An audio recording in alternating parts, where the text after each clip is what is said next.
Oi, gente! Tudo bem com vocês? Oi, pessoal, tudo bem? Estamos aqui para o 13º episódio. 13º episódio. Passou muito rápido, né, gente? Está passando. Não se inscrevam, não se esqueçam. Não se esqueçam de se inscreverem no canal, de compartilhar os vídeos. Agora a gente também está no Spotify.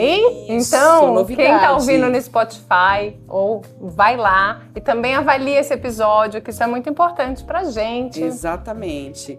E se você tiver um e-mail, se você quiser mandar um e-mail pra gente, contar a sua história, a gente muda o nome, enfim, a gente preserva a identidade. O nosso e-mail é desenrolabb@gmail.com, tá? A gente recebe, lê aqui, divide. Inclusive, o último episódio a gente falou sobre isso também, uma história que a gente recebeu e a gente seguiu aí, desenrolou aqui junto com a pessoa, tá bom?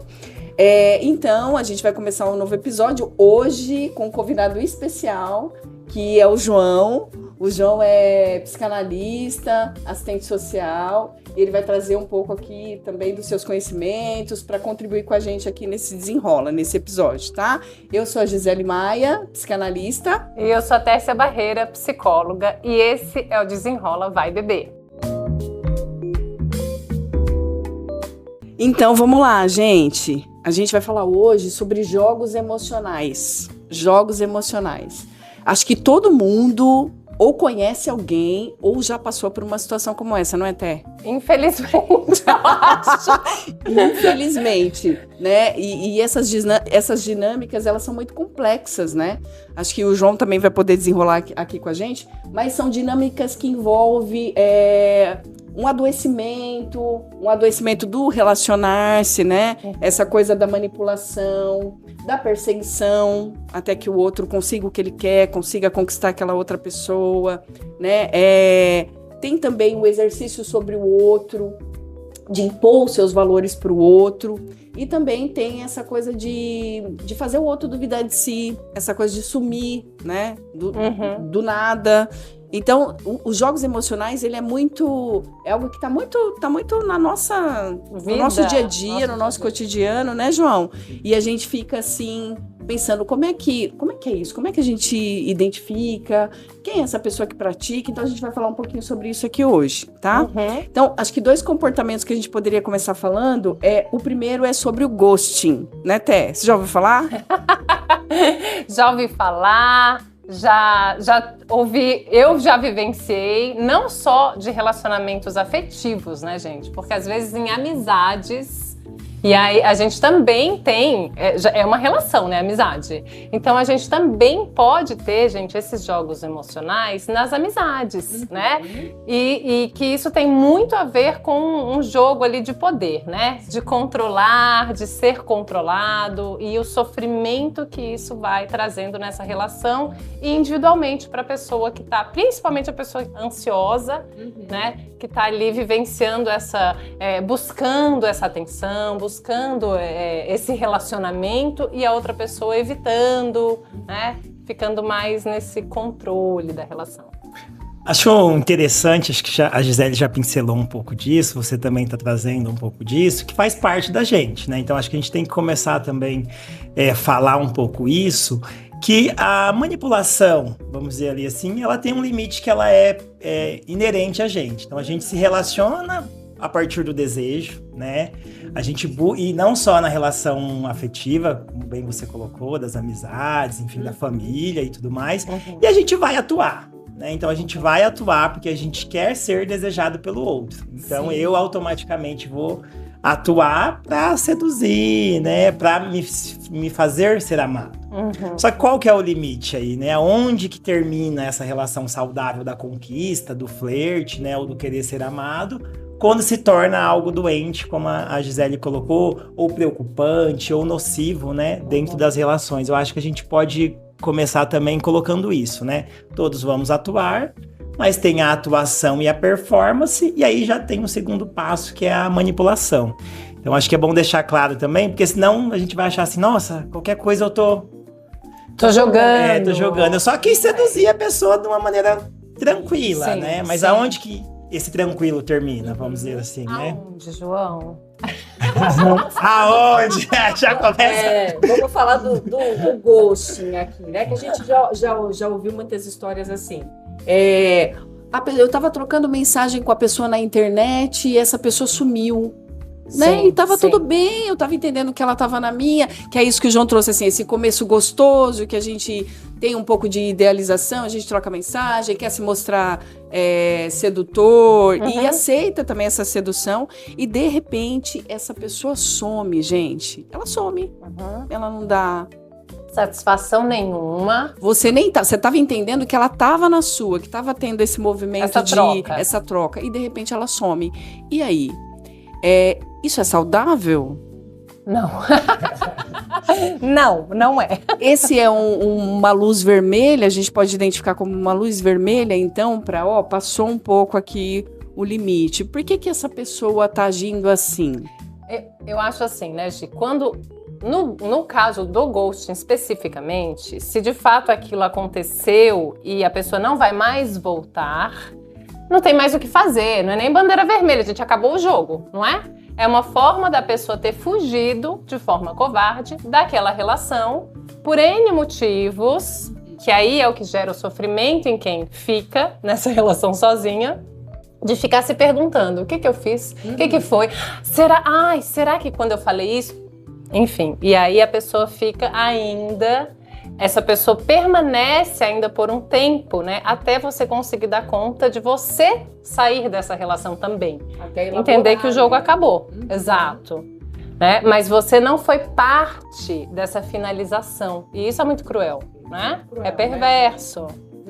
E eu acho que também todo profissional que vai falar, ou quando a gente vai trazer essa temática aí do ghosting, é sempre reforçar que é muito mais do outro que praticou do que quem tá ali, né? Você sair de um lugar sem dar uma mínima satisfação já mostra muito um pouco aí de quem você é, né? Primeira coisa é a falta de coragem de conversar, de dialogar, de ser responsável ou de ser verdadeiro, não só com o outro, mas consigo mesmo. Porque quando eu sou verdadeiro com o outro, antes mesmo eu tô sendo comigo. De falar, olha, tá tudo bem, eu não dou conta. Esse momento não rolou. Não é pra mim. Essa relação, né? eu achei uma coisa e, né? E era outra, né? E de ser transparente, né? Então, acho que é reforçar essa questão do ghosting, que tá muito mais em quem pratica. Sim. E que é difícil, às vezes, pra quem tá no sofrimento, né? Muito difícil, muito difícil. E aquela pessoa que não some, ou assim, ela some um tempinho, depois ela volta. Ela manda um Reels, ela curte uma foto sua. Então ela tá e não tá. E aí, João? Aí eu acho que quando você falou hoje da bandeira, isso é um sinal. Quando chega nesse tipo de situação, de ver, nossa, mas a pessoa some e depois ela aparece. Isso é um sinal de alerta, sim. O ghosting, a hora que fez e sumiu, já não tem o que fazer. Mas na hora que tá nessa situação, ainda dá pra fazer alguma coisa, não é? E tem um termo, gente, muito atual pra isso, né, João? O termo agora, para essas circunstâncias do tô aqui, mas não tô, tá muito vinculado à forma de se relacionar a partir da internet, né? Das redes sociais, enfim, que chama orbiting, né? A pessoa fica orbitando ali em volta dessa relação, ao entorno de você, mas não se entrega para você, porém vai dando migalhas virtuais de que está presente, né? Então, assim, a migalha virtual da curtida, ou então você vai lá, posta alguma coisa, eu comento, mas daí eu me afasto. Aí a hora que o outro se aproxima para ir de fato para algo concreto, sair do virtual, a pessoa dá uma sumida. E aí depois ela vai e te manda uma coisa engraçada, né? Ou curte a sua foto e ela vai ficar orbitando ali ao entorno disso. E aí, como você falou, né? Inúmeras red flags, né? Sinais de alertas que esse orbiting possibilita. E acho que o outro lado também é pensar a pessoa que está na condição recebendo, né? Essas migalhas virtuais, por que se contenta com isso, né? Por que uma simples curtida é tão importante e me causa um entusiasmo tão grande, né, nas relações? É algo pra gente pensar e pra gente desenrolar aqui também, né? Sim. Parece que quando essa curtida chega, toma de novo o espaço, aquele inicial, quando você estava trocando mensagem, esse cara estava ali envolvido, acende, né? Uma esperança, Acende, agora vai. Agora vai. Ele curtiu, né? Então... Ele não desapareceu, ele tá pensando em mim ainda. E aí ele tem tá uma ilusão. vinculado comigo. É uma ilusão, né, Té? Acho que essa pessoa que está sofrendo isso, na verdade, assim, né? A gente pode desenrolar mais isso. Os dois lados sofrem, né? Esse comportamento covarde é um sinal também de muito sofrimento e de dificuldades, mas a outra pessoa que sofre isso ali, né? Fica ansiosa, insegura. E como se fosse nas mãos dessa pessoa, né? Eu acho que essa que é a gravidade. Então, a pessoa que controla tem uma questão de responsabilidade afetiva, que a gente já comentou isso, né, em outros episódios, que ela não tem a responsabilidade afetiva com a outra, né, porque ela tá fazendo esse jogo, mas essa própria pessoa acaba muitas vezes também não tendo uma autorresponsabilidade afetiva, né, exatamente. de se preservar e de se contentar com isso, né, João, nessa migalha de amor, de migalhas virtuais, que eu amei isso, porque eu acho que isso é ainda menos do que as migalhas de amor. Assim, a migalha virtual, eu não me dou nem o trabalho de falar com você. Eu curto a sua foto e aquilo já é suficiente pra... Eu fui vista. Não, meu amor, né? Sério? Pouco, né? Ser visto, todo mundo tá sendo visto. Então, assim, não se contente de estar sendo vista, né? A pessoa deu uma passada ali. Do mesmo jeito que ela curtiu a sua, ela curtiu de outras pessoas. Então... E acho que assim, é reforçar que ao mesmo tempo que eu sou vilão, eu sou vítima, né? E aí a gente coloca a responsabilidade, como você colocou, para ambos os lados, né? Não dá para também só colocar a outra pessoa na posição do grande vilão e eu da pessoa inocente que fui... Claro, vai ser machucado em vários momentos, mas também porque não tá fortalecido ao suficiente, né? Para garantir, peraí, uma curtida, um orbiting movimenta tanto, me movimenta tanto... Agora, uma coisa que eu queria também começar a desenrolar aqui com vocês, não sei se esse já é o momento, se a gente já vai falando, então vamos desenrolar. Que é um pouco do comportamento de quem pratica, né? Porque a gente não pode esquecer, e a Tércia falou muito bem isso, que há um sofrimento também de quem pratica, né? Eu vou falar aqui de um ponto de vista psicanalítico. Primeira coisa, quando a gente vai falar dos jogos emocionais, é alguém querendo o controle, né? O controle do outro, da situação, enfim, neste sentido. E aí, voltando naquilo que a gente falou da performance e tudo mais, onde que era o limite ali do saudável, né? Do tradicional, vamos dizer assim, não. Mas quando a gente fala da pessoa que manipula, a primeira coisa é que ela quer ter esse controle. Agora também demonstra uma insegurança muito grande do afeto, né? Assim, será que eu sou amado o suficiente? Será que eu gosto o suficiente? Ou eu preciso ficar manipulando para sempre receber essas doses, né? Que ganho que eu tenho, Exato. Né? Quando eu manipulo, eu tô no controle. Por que eu tenho que fazer isso para me sentir nesse lugar, né? Por que é tão importante para mim isso? Olha, para a psicanálise ela vai falar que é porque a gente perde a posição do narcisismo primário, que resumidamente é assim, eu nasci, sou o bebê da casa, eu controlo tudo, todo mundo me ama, e aí quando eu recebo a primeira castração ali do cuidador, da mãe, do pai, da pessoa de referência, que ela vai me castrar, ela vai dizer assim, olha bebê, não é bem por aí. Você tem que cumprir algumas coisas. E aí começa a ter os primeiros não. E aí a criança, ela vai sentir o quê? O primeiro trauma ali da castração, né? Peraí, antes me amavam, agora não me amam mais.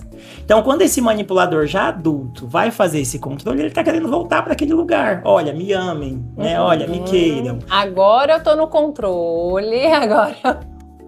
Isso mesmo. Não, e é interessantíssimo, né, essa visão que o João tá trazendo, porque a gente não costuma fazer esse movimento de tentar entender o que acontece com esse cara que pratica os joguinhos emocionais, né? Que essa ferida narcísica que ele carrega e que abre pra gente, assim, a reflexão de que como é que ele lidou ou não lidou com esse despencar desse lugar de eu sou tudo para minha mãe, para os meus pais, né? Porque, e aí ele reproduz depois nessas relações que ele faz. É meio que fosse a história a história não, mas a fala do Paulo Freire, que essa coisa de eu sou oprimido, mas aí ao mesmo tempo eu oprimo, né? Então eu... Por ter sido oprimido, agora chegou a minha vez de oprimir. Isso, chegou a minha vez de oprimir. Então, é uma reprodução, uma repetição da história que ele não conseguiu vivenciar, não conseguiu lidar, aliás, de maneira saudável, né? Quando ele era criança. Então, a gente vem reforçando isso aqui, né? Nos episódios, que a nossa história de vida diz muito de como a gente se comporta e de como a gente se relaciona ao longo da vida, né? Exato. E que tem muita coisa inconsciente. Essa pessoa que pratica isso, em algum momento na análise ou na terapia, talvez tenha que fazer contato com isso. Por que eu me relaciono assim? Eu não consigo desenvolver uma história para além desse jogo, né? O que significa? Estabelecer uma intimidade, né? E me colocar também nessa posição vulnerável quando eu me entrego na relação, né? Eu não posso. Eventualmente, a pessoa costuma se relacionar de uma maneira mais superficial, né? Porque ela não dá conta de afundar na própria história e de se entregar, né? De escrever essa história da vida dela, reescrever e colocar um outro, né, de fato, nessa vida. É como se ela ficasse também selecionando, você vai até aqui, né? Você tem, isso, eu distribuo afetos superficiais para muitas pessoas, mas ninguém dá conta de entrar na minha vida, né? Eu não permito isso. Não permite. Por quê? Por quê? E por quê? Eu vou colocar do ponto de vista da psicanálise novamente, porque é o medo de revisitar a angústia inicial. Então, se eu coloco esse limite que você está colocando, você vai na minha vida até aqui. E aí você usou uma palavra maravilhosa, que é a da vulnerabilidade, porque se cruza essa linha, eu vou ficar vulnerável. E aí eu vou ter que entrar com a minha angústia inicial, que pode ser essa do bebê. A Gisele falou da relação oprimido-opressor, que pode ser a partir de um trauma já de adulto. Então, parece assim, como que foi a minha primeira ou as minhas primeiras experiências amorosas, afetivas, sexuais, né? Não sei se vocês têm muito também no consultório, por exemplo, aquela pessoa que se dedicou a vida a alguém, teve uma relação profunda e aí foi traído, enfim, aconteceu várias coisas. E a próxima relação ela coloca, não, agora eu vou ser assim. E aí ela vai ser o opressor, ela vai sair da posição de vítima e vai começar a manipular as próximas, né? Então, o que eu tô fazendo nessa história? Pode ser lá atrás, tem muito, né, dos atravessamentos primários da psicanálise, mas também dos traumas posteriores. Traumas da vida adulta. Exato, né? E aí casa com o que vocês duas estão trazendo aí, né? A gente fez outro episódio, né, atrás, a gente falou sobre a traição, né, Gê? E fiquei pensando muito nisso que você traz, né, João? Então, a traição, por exemplo, pode não ter sido algo que eu vivenciei lá na minha infância, e ao contrário, eu não tinha nenhum trauma com isso, pra mim era tranquilo, não tinha desconfiança, nem queria trair o outro, mas de repente eu fui traída, né? E aquilo se atravessa na vida. E aí, a partir dessa situação, eu começo a me fechar, ou desconfiar, né? Ou ter medo de ser traída, ou trair. Sim. Tipo,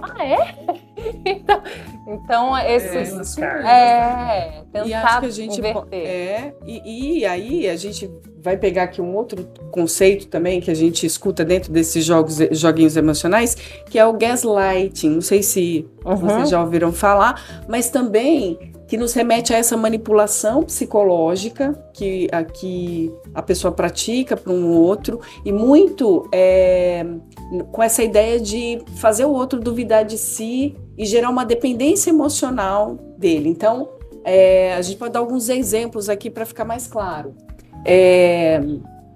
Uma pessoa que trai, e aí ela pratica esse gaslighting, ela fala... E questionada, ela fala, você me traiu. Não, eu não te traí. Não, eu não te traí. E aí ela monta toda uma situação que deixa o outro na dúvida de si que mesmo. Aquilo aconteceu. Por mais que às vezes ele tenha prova daquilo, né? E essa pessoa que pratica, ela vai dizer, não, eu não te traí, não sei do que você está falando, você está ficando louca. E aí ela entra num processo de duvidar de si mesmo. Será que tem alguma coisa... Será que eu tô vendo coisa, tô inventando coisa? Então, o quanto que isso é nocivo para a saúde mental, né, de quem passa por essa situação, porque aí gera insegurança, como a gente falou aqui.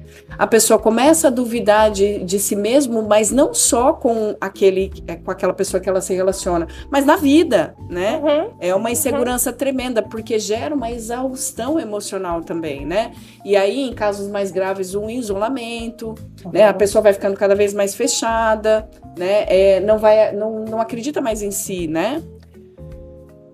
Não, eu ia falar que isso, e aí você foi indo para uma, tipo, as consequências, você foi consequenciando até um extremo, né? Esse caso extremo, ele existe sim, muito, e aí é aquilo que a gente sempre fala, aí talvez a gente vai ter, quando tá nesse estado, ir num psiquiatra, tomar medicação, dependendo do nível de ansiedade e depressão que aquilo causou. Mas, antes da gente chegar nesse extremo, a gente tem muitas situaçõezinhas que às vezes a gente fica falando, mas eu acho que não é assim também. Tipo, a pessoa não é tão perversa e malvada.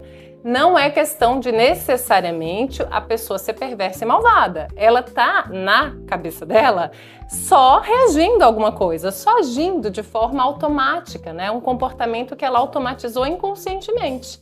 Então, esse para ele é a forma certa de viver. Acho que só eu queria complementar um pouquinho ainda nessa linha do gaslighting, que eu percebo muito isso, principalmente nos relacionamentos mais duradouros, né?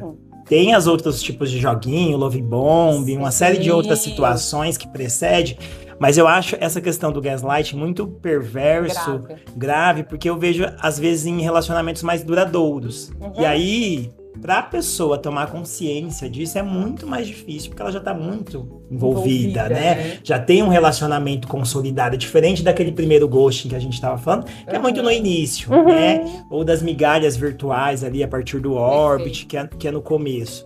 Então, acho que um paciente ou uma pessoa que ela tá numa condição dessa, sofrendo gaslighting, é muito mais difícil de se trabalhar, porque tem o que a Gisele falou, você vai ter que fortalecer toda uma estrutura, né? Toda uma condição que já duvida não só de si, no aspecto do relacionamento, mas da vida, no geral, né? Como você falou também, às vezes vai ter que buscar suporte de outros profissionais e tal. Eu acho que o gaslighting de todos os joguinhos ali é uma condição muito difícil. O termo, inclusive, né, gente, vem, não sei se todo mundo sabe, mas de um filme antigo que foi justamente isso, né? No casamento, o marido... E aí, realmente é bem perverso, né? Ele vai tramando. Então, assim, ela fala uma coisa, aí ele vai lá e esconde o negócio que ela falou que tava ali. Então, ela, de fato, não é só na relação. É ela duvidar dela mesma, né? É isso que eu acho que é super E é um jogo, profundo, é um jogo de manipulação, assim, terrível. Porque é como se colocasse o outro vivendo como seu objeto. Né, como seu objeto, assim. Exatamente. É um bibelô na estante que vai fazer tudo que eu quero, do jeito que eu quero. E aí vai ficando cada vez mais refém da situação, né? É muito profundo. E nesse caso, né, como eu estava falando, esse caso, por exemplo, a gente pode pensar aí numa psicopatia da pessoa que faz esse nível de trama, né? Assim, tipo... que esconde, que de fato tá fazendo a outra pessoa duvidar de si, né? Mas em muitas vezes existem casos que são mais leves, mas que é isso, é numa fala ali, não, mas... Eu já vivi um relacionamento que a pessoa falava assim, vamos supor, eu falava assim, essa toalha aqui embaixo é vermelha, e a pessoa falava assim, não, é amarela. Sabe? Tipo assim. Aí depois, dias depois, eu falei assim, eu não falei que a toalha era vermelha? Aí a pessoa falava, eu que falei que a toalha era vermelha. Olha que loucura! Olha que loucura! É um exemplo clássico. E na época eu levava isso pra terapia e falava, essa pessoa é louca. E a terapeuta falava, isso é do funcionamento dele. Eu queria esganar a terapeuta. Que não é funcionamento. Então assim, me descabelando. E isso é difícil entender também, né? Quando a gente coloca assim, é do funcionamento. Parece que a gente tem que respeitar o funcionamento do outro e esquecer o que acontece com a gente, né? Quando fala assim, é do funcionamento do outro. Meio que desvaloriza, deixa o nosso sofrimento como se não valesse nada, né? Sim, e dá um grau, assim, como se fosse biológico, né? Tipo assim, fisiológico, é do funcionamento. Tipo, sei lá, a pessoa... veio sem essa perna, ela vai andar mancando, entendeu? Então, assim... E o manipulador vai continuar sendo, né?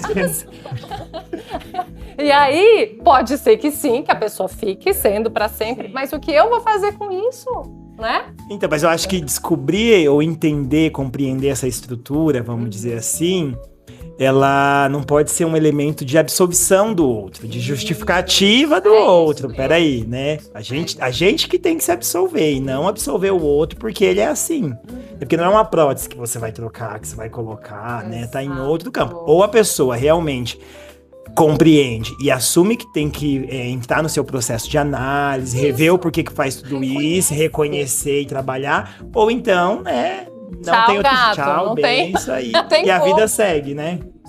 Então, gente, o João trouxe uma questão importante aqui, que é isso, assim, né? Como que a gente identifica e se a gente reconhece, o que a gente faz com isso, né? Porque essa autorresponsabilidade afetiva, ela é importante para a gente conseguir ter saúde mental nos relacionamentos. Então, o que ele trouxe aqui, então, é mais fácil você levar para análise e resolver, olhar, elaborar, cuidar disso, do que você ficar tentando mudar o outro. Sim. Porque a gente não consegue, muitas vezes, mudar. A gente até consegue, em alguns momentos, visualizar que aquela é da dinâmica e do funcionamento do sujeito, que está talvez ligado com a história de vida dele, enfim. Mas ele Mas sem próprio, absolvê-lo e sem querer mudá-lo também. A E gente própria consegue se pessoa, cuidar. Gi, ela tem que se reconhecer assim, entende? Acho que é isso que na fala do João me chama a atenção. Porque é isso. O paz tá. Então, entendi. É o funcionamento. Aí a própria pessoa que tem este funcionamento, e isso, gente, de funcionamento é em muitas questões, né? Assim, é isso. Tipo, ai, nossa, desde pequena, e aí na terapia, na psicanálise, você vai entendendo porque você reage desse jeito, a situação tal, nananã. Tá, então é por isso. E aí, o que eu faço com isso? Mas, para eu ir para a terapia, para a psicanálise e dar conta de ouvir que eu tenho essas questões, esse é um movimento que eu tô fazendo já para tentar sair deste funcionamento. Eu tô vendo que aquilo tá me trazendo Sim. sofrimento e sofrimento pro outro que eu me relaciono, não é? E muitas vezes o que a gente percebe é que nesse nível de perversão, a pessoa não vai dar o braço a torcer. Não vai. Fala. Acho que não, assim, não vai nem dar o braço a torcer e vai ser a última pessoa que vai procurar o processo terapêutico, né? É muito mais comum a gente pegar a pessoa, né, que está sofrendo, que passou por isso, e aí vai lá pra terapia, demora, mas começa a reconhecer e tomar rédea, do que a outra pessoa. Exato. A pessoa que vai fazer o jogo, assim, primeiro que a estrutura principal do que a gente falou é o medo excessivo de voltar a ter contato com a angústia principal. Que pode ser do trauma adulto, que pode ser do trauma infantil, enfim, né? Então, ela não vai, porque quando ela vai pra terapia, ela vai ter que ter contato com essa angústia. É como você falou assim, vai falando até encontrar a cena principal, a cena 1, que desencadeia isso. Só que eu dou conta? Porque eu já tô manipulando porque eu não dou conta, né? Perfeito. Então, assim, não que absolve, mas só pra deixar claro que essa pessoa, ela vai ser a última a procurar. Ela vai procurar depois que todas as relações dela já estiverem minadas, que não tiver possibilidades. Outra coisa que eu vejo muito também,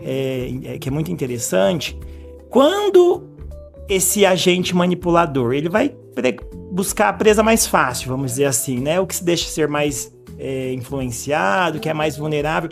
Quando ele bate de frente com uma pessoa que tem uma postura mais construída, um eu mais fortalecido, ele escapa. Porque, peraí, eu não vou conseguir manipular ela, né? Eu Entende, né? preciso de alguém muito mais frágil, né?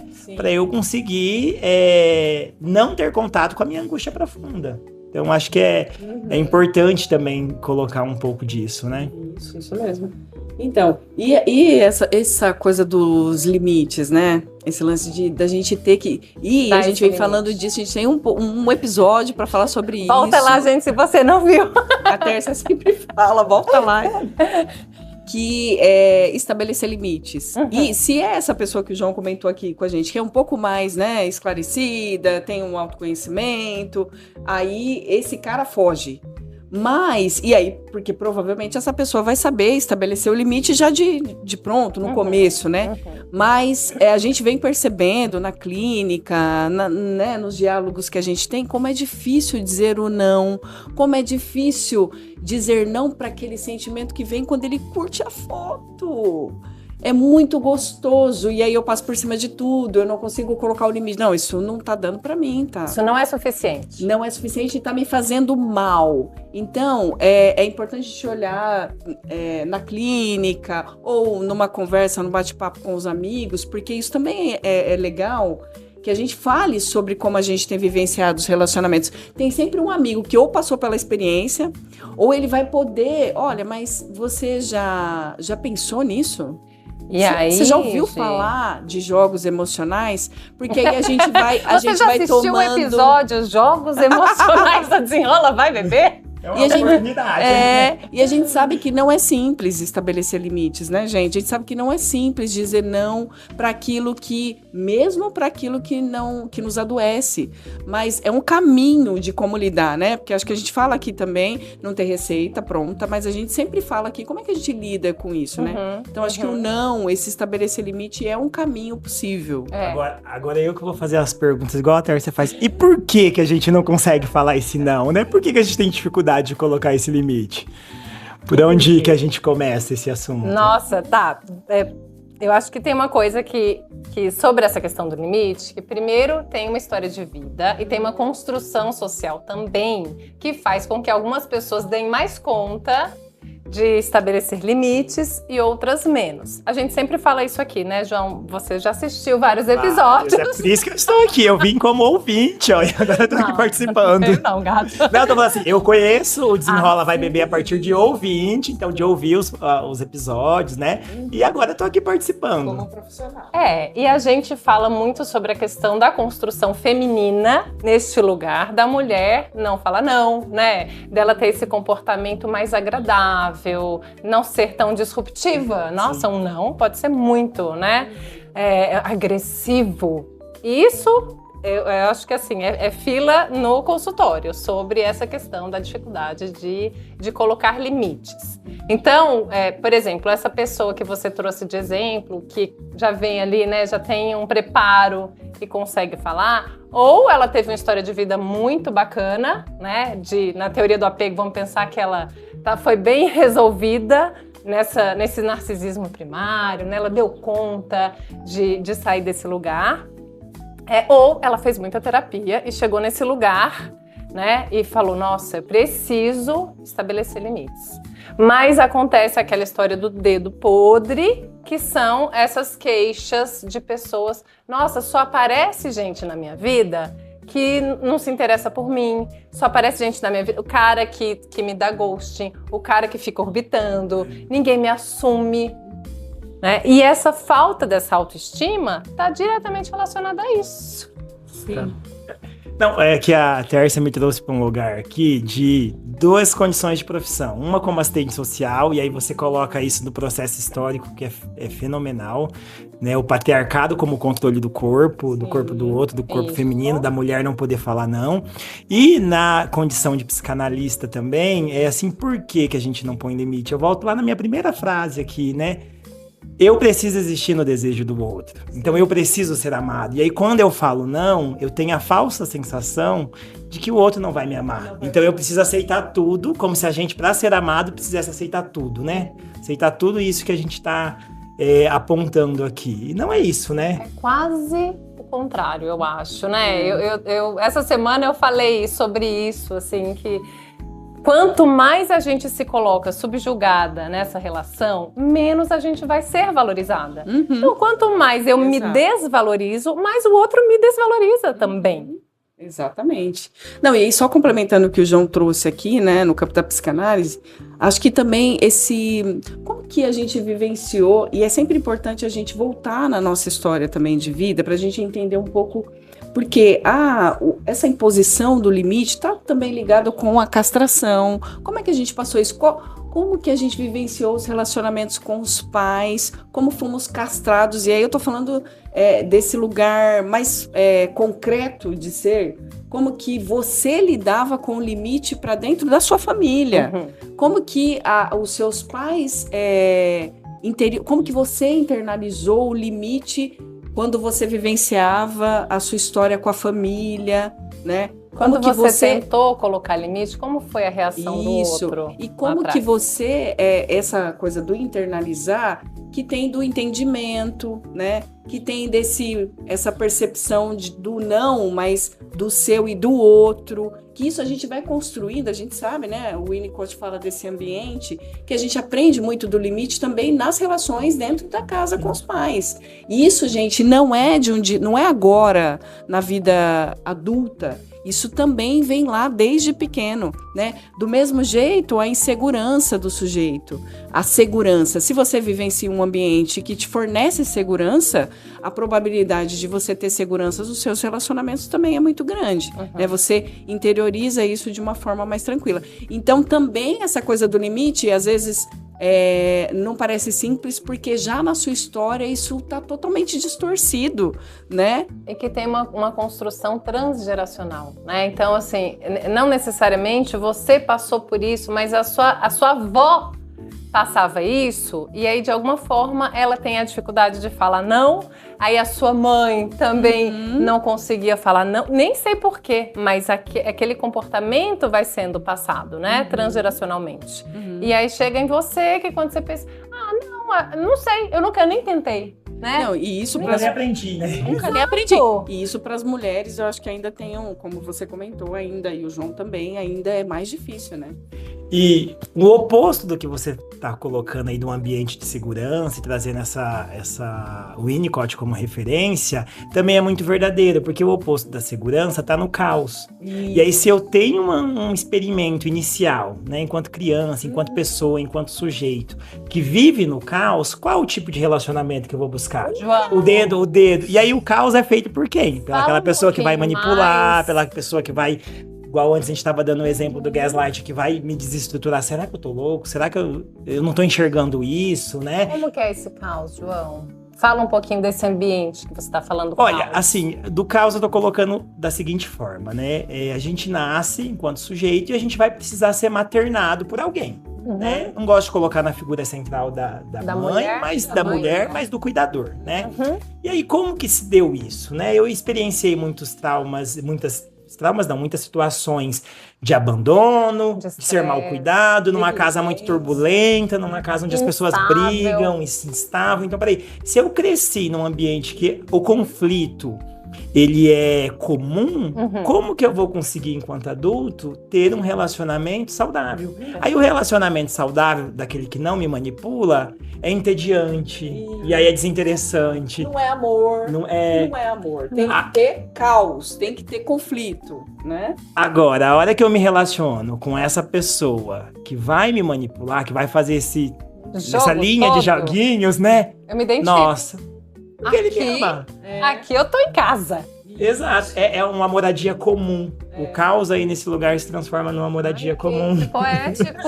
Eu acho que a psicanálise é um pouco poética, né? Muito. É muito. Não, é maravilhoso, né? Essa reflexão que o João trouxe agora. Porque também essas pessoas, né? As pessoas, né? No geral, que se relacionam com uma pessoa que é manipuladora, não? A gente estava comentando antes que tem muito, talvez, da história de vida dela do se relacionar, que é isso que o João está trazendo, né? Então, ela precisa voltar e vivenciar um relacionamento que ficou lá atrás que ela não conseguiu resolver, ou então para ter essa coisa de, olha, eu já conheço esse lugar aqui, isso para mim funciona, né? Você acha que funciona. Você acha que funciona. Desse jeito. Mas na verdade adoece, tá? Não funciona, adoece. Não, depende, né? Eu acho que funciona. Me lembrou de uma supervisão em psicanálise que a gente tava, que a professora colocava assim: gente, funciona do ponto de vista assim, é eu que preciso, né? O manipulador que precisa de uma situação e o outro que precisa do caos. É o arroz com feijão, né? É o match ali que, olha... É a chave fechadura. Mas perigosíssimo. Parece que deu um match, mas deu o caos, né? Deu a bomba. Nossa, você falou em bomba, a gente tá falando dos joguinhos, eu lembrei também de uma forma, né, de jogo aí, que é o love bombing. Nossa, você comentou no começo e eu falo, nossa, vamos falar um pouquinho. Eu acho interessante, porque ele tá muito no início das relações, né? Então, assim, eu conheci você, e aí nesse momento... Então, gente, preparem-se. Vamos tentar identificar essa historinha, esse modelo? Fala aí, João. Chega aí. E aí eu tô te conhecendo, né, nesse momento. Aí eu vou despejar uma bomba de interesse, de afeto, de emoções, né? Logo ali, segundo dia eu já tô... Apaixonado. Vamos viajar juntos, vamos ter filhos. Já compra um ingresso pra uma festa cara, já projeta viagem.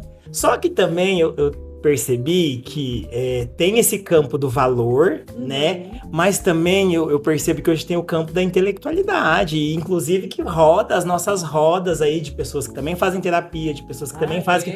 Que um exemplo de love bombing que eu já vi. No segundo encontro, eu te compro um livro. E aí eu falo assim, vamos ler esse livro junto. Um livro de 300 páginas, né? Ouve aí, gente. Olha só. E aí assim, vamos ler esse livro juntos? O que eu tô projetando aqui pra você? Uma história de 300 páginas, a gente vai estar junto aí. Não é só hoje, né? Não, e que conexão.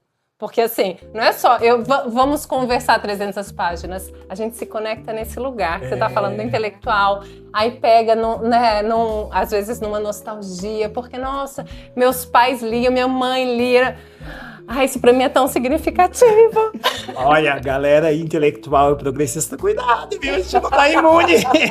Não tá imune, ninguém está. Às vezes vem por outro lugar, né? Por um livro.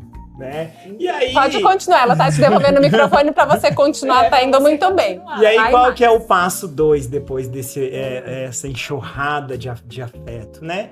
Aí vai vir um outro esquema de jogo, né? Que pode ser o ghosting, que pode vir ali para um orbit, então eu saio dali e fico só te cozinhando, te orbitando, e aí vai seguindo a sequência, né? Eu acho que se for algo que se firmar, né? O perigo grande depois é ir lá pro gaslight, né? Exato.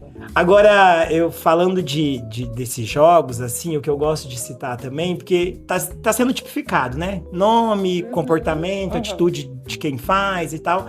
Mas eu acho interessante reforçar que toda essa tipificação é só o sintoma aparecendo para aquela angústia inicial, né? Então, assim, a gente vai tipificar porque é importante. Mas eu também gosto de deixar uma coisa mais fluida, mais solta neste campo, porque assim são sintomas. E a manipulação, ela é para além do que está tipificado, né? A gente não se esgota aqui, né?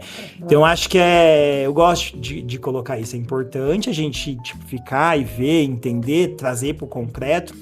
Mas eu gosto também dessa forma que está sendo feito aqui, inclusive nesse bate-papo, nesse desenrola, que é isso, assim, é ampliar as possibilidades, é voltar para o passado, é olhar para o agente que faz, que também tem as questões, é olhar para a pessoa que está mais vulnerável ali, e não só colocar tudo em caixa, né?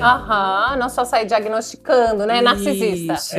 Então pronto, o cara que faz isso perverso não tem jeito. Quem faz é perverso não tem jeito, o cara tem que... Então até você falou que era psicopata, então você... não é a ideia aqui. Não é a ideia é a gente ampliar ampliar essa discussão. É muito legal. E enxergar esse cara que pratica também como sujeito, né? Que tem uma história, enfim, né? Exatamente. Que faz o love bombing. Por que eu preciso fazer esse love bombing, né? Por que eu... E tem mais, né? Eu acho que tem uma coisa que quando a gente traz assim, parece que é tudo muito pensado e arquitetado. Mas não, a pessoa pode de fato estar apaixonada. Só que a paixão dela, gata, vai durar uma semana, tá? Então, assim, ela se entregou. Não, porque às vezes quando a gente vai trazendo, mas não, ele estava apaixonado. Eu sentia. Não era só as coisas que ele falava, eu sentia que ele estava. Ele pode estar. Só que é fogo de palha, né? Assim, ele não dá conta de sustentar. Até porque as coisas, né, as situações que são muito intensas, os sentimentos, as emoções, quando elas têm essa carga de intensidade muito grande, não tem como sustentar isso por anos, né? Então, eu tenho que justamente ir tentando entender como que tá esse... Enfim, essa falta de equilíbrio, no extremo eu tô falando aqui, né, gente? Equilíbrio e estabilidade é só uma curva normal pra gente ter uma referência, mas que a nossa vida, assim, oscila. Mas perceba isso, se tem muita intensidade e eu fico acordada de madrugada pra gente conversar e a gente troca, não sei o que, como que eu vou sustentar isso por um ano?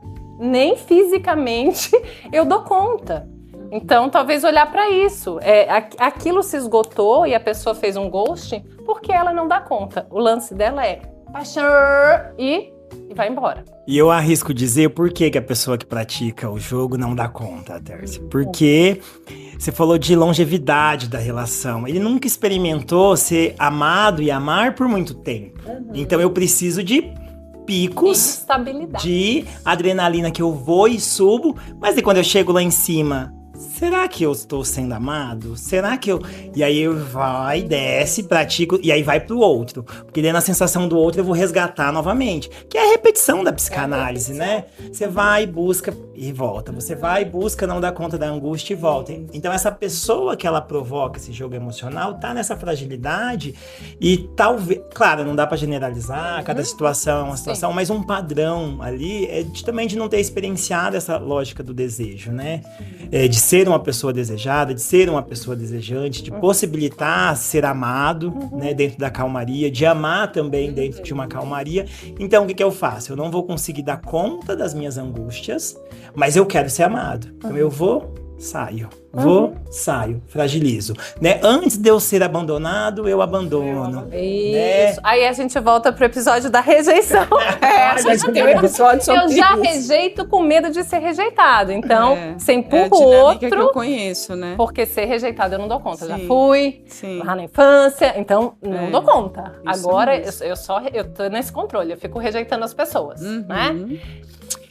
Bom, a Bom, gente tem precisa sugestão. indo Isso. Pro fechamento. A gente tem sugestão de filmes aqui. Aliás, uma série que chama Ângela. Essa série tá no Netflix.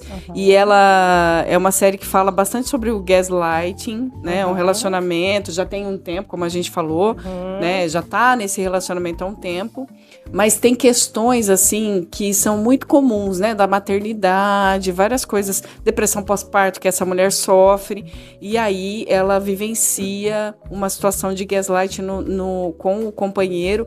E, assim, tudo que a gente comentou aqui, essa série representa muito. Acho que vale a pena assistir, tá? Não vou ficar dando spoiler aqui. E tem um outro filme, não sei se vocês já assistiram, que chama Plano de Voo. Não. Já não assistiram? assisti, não. Esse filme, assim, só por cima também... Ela pega um voo com a filha, é a Judy Foster, que faz, é um pouco antigo, acho que é 2004, 2000, ou 2014, não sei. Ela pega o voo com a filha e aí ela adormece, quando ela acorda, a filha não tá com ela. Eu acho Já que viu? já... E aí ela entra nessa dúvida Eu tive uma se filha. eu tive, se eu entrei ou não com a minha filha no voo. Ela entra nesse lugar, as pessoas vão colocando ela nesse lugar de duvidar de si. Então, acho que vale a pena também assistir, porque dá o contorno para tudo isso que a gente Legal. refletiu aqui, que a gente conversou aqui. Eu Tá? tenho um filme que é O Homem Invisível, né? Até tem lá no... O Homem Invisível, eu não assisti. Você assistiu, João, esse filme? É bem interessante, também não vou dar spoiler, porque qualquer coisinha pra mim já é spoiler, gente. Mas é sobre gaslighting, assim, bem interessante, tornar palpável essa experiência e visualizar nessas situações cotidianas essa dúvida de si, né? Só um parênteses pessoal, né? Essa semana eu falei isso pro meu filho, que um dos medos que eu sempre tinha depois que eles tinham nascido será que isso é só um sonho que eu tô vivendo? Agora você falou do plano de voo, eu falei, por isso que eu falei já. Eu falei, será que eu tive? Às vezes, né, você duvida nesse ponto de você, de estar tão bem, nossa, isso me faz tão feliz, será que eu não vou perder isso? Será que não foi só um sonho? Bom, eu não tenho muita dica de filme, mas eu vou dar dica desse podcast. Compartilha, manda pra todo mundo. Mas eu quero dar dica, na verdade, assim, pros dois, pras duas pessoas, né? Primeira pessoa que pratica o jogo, que é assim, você não vai reviver a sua onipotência primária de bebê. A gente tem que lidar com a nossa insignificância. A gente não é o todo do mundo, né? A gente só é uma fagulha daquilo. Então é isso, se você busca muito isso, olha pra si. Por quê? Qual que é a sua fragilidade tão grande que te coloca nesse lugar?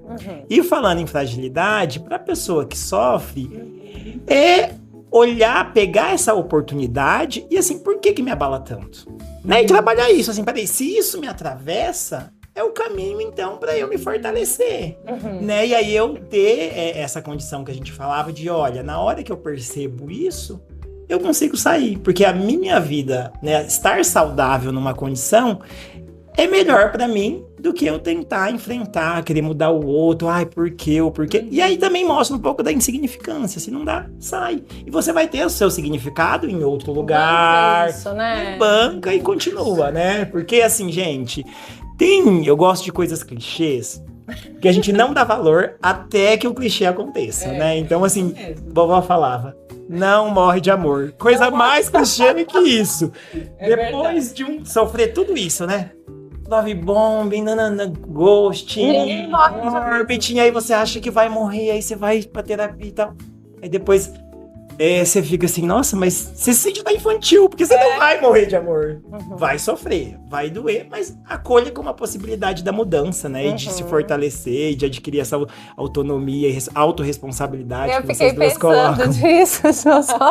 Ah lá, tá vendo? Já vai eu abrindo aqui. Não, Não, mas o João fechou muito bem, né?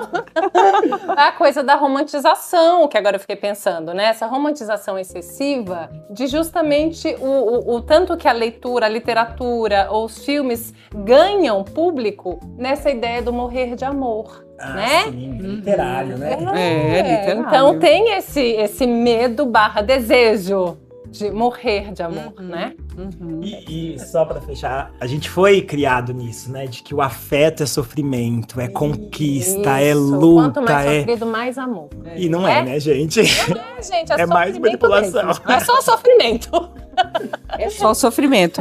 Então, gente, acho que a gente desenrolou super bem aqui, Super né? bem. Acho que o João arrasou aqui com a gente, foi muito queria bom. agradecer, João, por você ter vindo participar, né? Que bom que esse podcast chegou em você, que se interessou e veio contribuir. Então, muito obrigada. Não, assim, eu que fico agradecido, é uma honra, né? A partir da Gisele, conhecer você também, conhecer o Desenrola Vai Beber. E aí comecei ouvindo, né, o Desenrola, cobrava da Gisele, assim, pô, quando que vocês vão pro Spotify? Agora tá no Spotify. Então, eu acho o Spotify mais usual ali. Vou ouvir outros adoro episódios, Spotify, né? E nesse assim, sentido. é uma honra estar lá ouvindo e agora poder aqui contribuir e participar também. Muito obrigado. A gente é que agradece. Então, até a próxima. Tchau, pessoal.